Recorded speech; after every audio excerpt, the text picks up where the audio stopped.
Hello, listeners. Enough of you enjoyed my last caffeine-fueled soliloquy, prompting my director to allow me within 5 feet of a mic again. So thank you. This is Disgruntled Musings, a compilation of quick commentary on the latest socio-political news and updates from across the Caribbean region. I'm your host, Shem Best, podcast producer here at the CPSI. Let's get into it.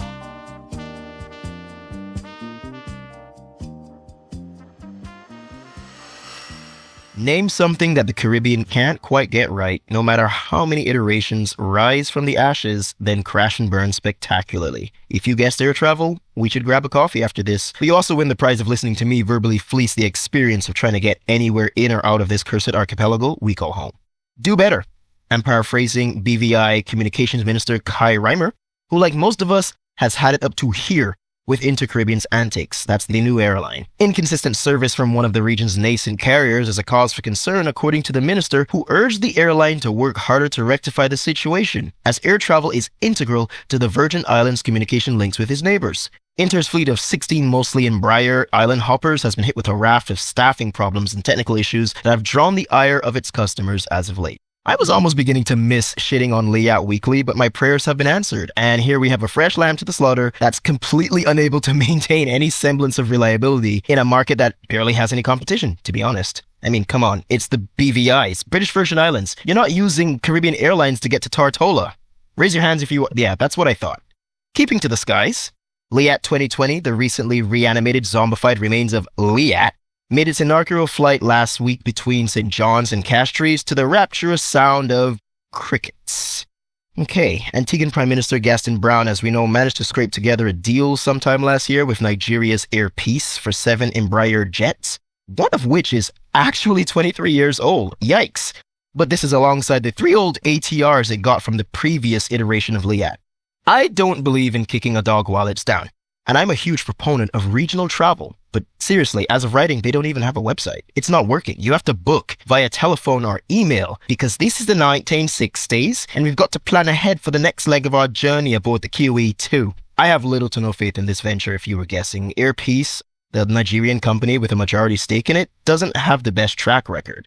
And it's not, on board with Gaston's goal of an efficient EC air bridge based in Antigua. Gaston himself seems to be laboring under the delusion that the other competitors in the region haven't already been circling like vultures and aren't gonna swipe up the routes that Liat left behind. I mean, Caribbean Airlines fully intends to do so, and it will need to do so because, a new competitor has entered the arena. Speaking of which, this episode is definitely not sponsored by Frontier Airlines, now offering direct flights from Bridgetown, Barbados and Port of Spain, Trinidad to its hub in San Juan. Frontier is in the Caribbean now, flying directly from the aforementioned airports to its new hub in Puerto Rico, and this is part of a shift in the business model of American low-cost carriers who are feeling the squeeze of higher fuel prices and overall higher operational costs. It's eating into their profit margins, and Frontier is keen to carve out a new space in the Caribbean region to funnel flyers to the southern United States. It's good for us because we get access to its North American network, and if you don't mind a layover in Puerto Rico on your way to New York, it's a great deal. However, if you're a shareholder in JetBlue or Caribbean Airlines, you might be a little nervous right now because a desperate competitor has now entered the arena. Caribbean Airlines has already responded with its own flights to San Juan, and to be honest, we'll see who blinks first on those prices. My money is on Frontier because they've got deeper pockets that aren't necessarily reliant on shifty oil field deals with Venezuela. News from Haiti. Give you a 5-second break to go ahead and groan and sigh here. Haiti's presidential council is currently embroiled in a bank bribery scandal. Who didn't see that coming? According to a report from the Miami Herald, 3 members of the Dream Team cornered the director of one of Haiti's commercial banks and told him to cough up $750,000 Joe Biden dollars if he wanted to keep his job. Obviously, this throws a wee bit of doubt on the integrity of the purported new era of governance. Eyebrows are now being raised all over Washington, and they're probably just as surprised as we all are, which is to say, not at all. Keep in mind, this transitional council was sworn in back in April, following an action-packed saga whereby the country's capital fell under the control of an ex-cop turned gangster named Barbecue. I'm not making this up.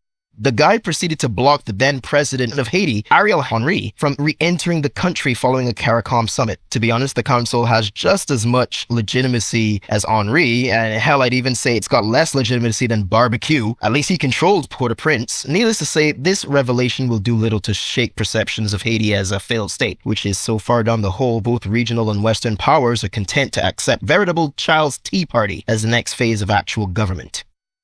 But on to the mainland, Guyana's educational ministry is slightly concerned that the number of students passing CSET basketry has declined. Okay, I'm being a bit dramatic, but trust me, the real story isn't much less eye-roll inducing. It's no secret among people in the region that Guyana kind of boasts the top performing students in CSEC and CAPE. These are regional examinations overseen by the Caribbean Examinations Council, or CXC. Guyanese students tend to mosey on out with the most grade 1 passes per student. This would be a laudable factoid if the certificates they were awarded weren't the most superfluous subjects I've ever seen, like textiles and basketry. Let me just quote one particular Loop News article here. Guyana recorded outstanding performances in 7 subjects where students gained over 90%. These include agricultural sciences, theater arts, and electronic document preparation. If I wore glasses, I'd have tiredly removed them and stared at the camera sitcom style. Just earlier this year, CXC came under fire for removing the certificate for some agricultural nonsense subject due to disinterest in low numbers. And surprise, surprise, Trinidad and Guyana threw up a stink and called them short-sighted. I called them realistic. When did it become the job of the CXC to prop up the tree-hugging delusions of the largest growing oil economy in CARICOM? And why are we still pretending that CXC certificates are worth having disputes over, let alone certificates in watching paint dry? Now for some Twin Island news. Trinidad and Tobago's PM, Keith Rowley, announced that the 3 ships on the country's coat of arms will be replaced with the steel pan. Does he mean like 3 steel pans or just one big? Anyhow, they also finally made the steel pan the country's national musical instrument last month, which is kind of shocking that they only just got around to do that. So we're sinking the Nina, the Pinta, and the Santa Maria in favor of what we can all agree is definitely better symbolism for Trinidad and Tobago. This is far more of a cultural update and less about decolonization, as some have quickly moved in to imply, because replacing the ships on a European heraldic shield isn't really sticking it to the man if you still have the heraldic shield, the entire coat of arms. You'd have to throw the entire thing out. Rowley says that the change will be executed just before the country's Republic Day. They just need time to get the new version out on government documents, signs. It's mostly a harmless change. Kind of a distraction if you think about it. I wonder what he's hiding. And finally, from our news, the Dutch side of St. Martin's just concluded a snap election, and as a result of no majority victory, will need to form a coalition government. Again, honestly, I forgot this island was even a thing, but if this is your Newsday headliner, it's a slow-ass Newsday, or you live on the island. Good luck to the people of St. Martin's, either way. And now it's time for our Long Talk segment.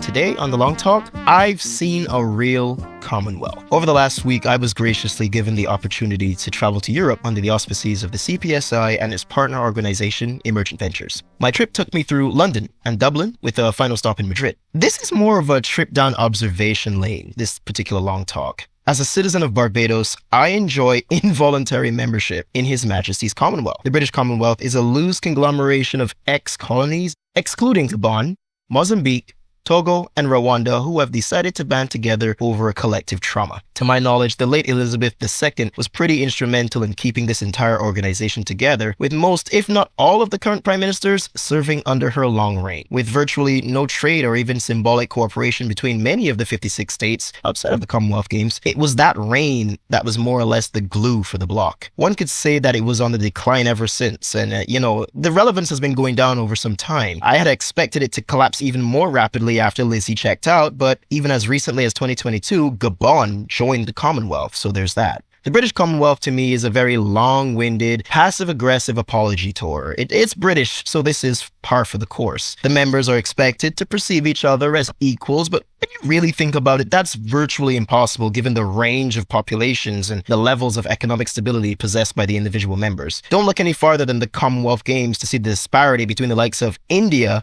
and everyone else. As aforementioned, some of these countries have negligible diplomatic ties amongst themselves beyond, yeah, we were enslaved too. Britain, for the most part, has actually withdrawn from the majority of its territories and kind of tiptoes around the topic of their involvement. Conversations around the Commonwealth carry an air of tacit knowledge.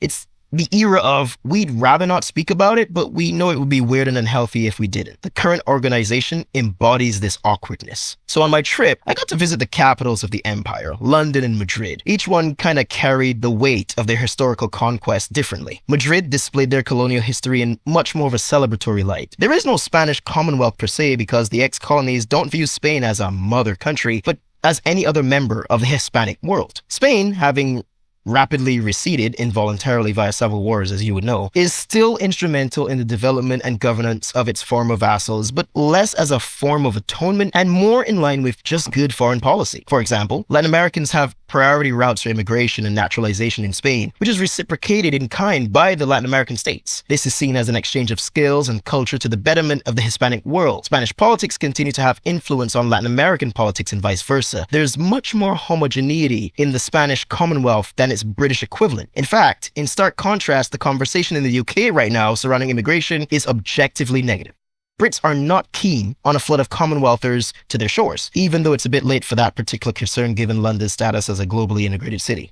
The population and wealth disparity may come into play somewhat in Latin America, but again, Latin America is historically less politically stable than Spain, outside of Venezuela, which has completely collapsed, but none of the other Spanish colonies have completely imploded. They also share many political ideologies that are expressed across the Spanish mainland microcosm. Latin American politicians often visit Spanish cities for political rallies, forums, and discussions. Spain is far more integrated with its ex-territories than Britain. It is much more representative of a true Commonwealth than the British Commonwealth. The end result is a beneficial transfer of ideas, art, food, policies, and people that ideally the British Commonwealth wants to emulate but can't due to the nature of its formation. Whereby the Spanish Commonwealth is a much more natural evolution of empire, the British Commonwealth is the shattered remains of what could have been a globally integrated body. Of course, there is the middle ground, the French Commonwealth. Some serious air quotes there. Because this doesn't actually exist. The French ended the question of citizenship decades ago. There are no vassals. Martinique is France. Guadeloupe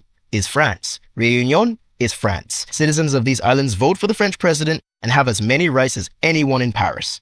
France embodies the final form of an empire solidified with zero questions of border. I suppose today's musing is more along the lines of which one is the most successful form of empire, the final form of empire. Is it the Spanish version, a blended community of like-minded countries, independent but cognizant of a shared language and past that allows them to collaborate with little friction? Or the French version, where there is no question at all? Everything is France. France is everything. Long live Marianne. What I can conclude is that the British version isn't ideal. It's dysfunctional, almost entirely symbolic, and I believe its waning relevance will reach a point someday where we won't even mention it at all in serious conversation.